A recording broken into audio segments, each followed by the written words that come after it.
Nandito kami ngayon sa Manginas. Lemon dashi. Pengi po kami ng lemon at suka. Walang soup. Sayang naman.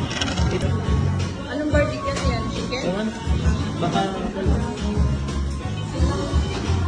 Magugas lang ako doon at magkakamay ako. Sa package meal, meron siyang, ano ba to? Pecho. Pecho daw, pecho. Ano to? Pwede magkakita. Leg. Ayun, ano to? Barbecue. Tapos meron siyang 3 iced tea, unlimited rice, Halo-halo. saka halo-halo. Ano masasabi mo? Good. Ikaw? Good. We're hungry na. Yan, ito try na natin kung masarap. Masarap nga ba? Pwede.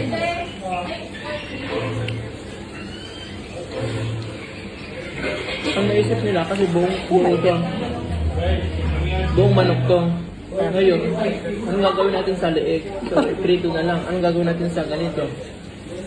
Ang galing din ng marketing strategy nila. Harap ko din ha. Patawid dito.